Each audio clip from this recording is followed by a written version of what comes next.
السلام عليكم ورحمة الله وبركاته. أهلا بكم النهاردة إن شاء الله مع بعضينا. هنعمل مع بعض إيه فايش. طبعا انتوا عارفين إيه اللي بيتكون منين.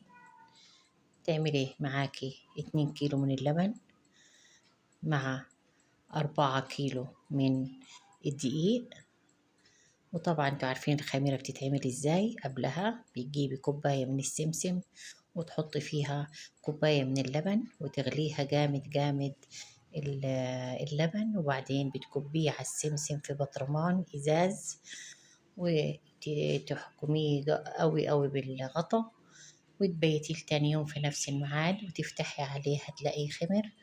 وبعد كده بتعملي عليه على طول الخميرة بتاعت الفايش بس. وبعد ما تخمر بالطريقة دي بتقطعي عليها، بتجيب عليها طبعا الخليط بتاعنا اللي هو قلنا 4 كيلو دقيق و2 كيلو من اللبن، وبنحط طبعا أي لون عندك وشوية من ملح صغيرين ومعلقة كبيرة من السكر، وبنضيف عليها طبعا الخميرة بتاعتنا اللي احنا عاملينها بس. وبنعجنهم كويس في بعض جدا مع 3 كوبايات من السمنة، لأن ده بيديله طعم حلو وهشة كده. بتبقى معاكي سمنة مش زيت ولا زبدة. دايما أعمله بالسمنة بس. وبعد ما عجنتيه كويس بتسيبيه يخمر، وبعد ما خمر بتقطعيه. وبادي الشكل ده بعد ما قطعناه اهو.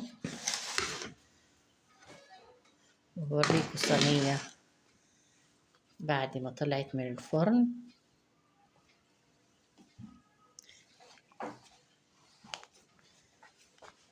لكن ده الشكل بتاعه.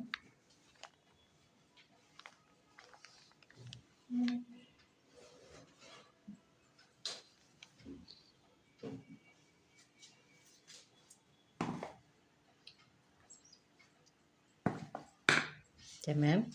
وده بعد ما طلع من الفرن طالع بالطريقة دي. تمام. نصلي على نبينا محمد عليه أفضل الصلاة والسلام، ونقول بالهنا والشفا، والسلام عليكم ورحمة الله وبركاته.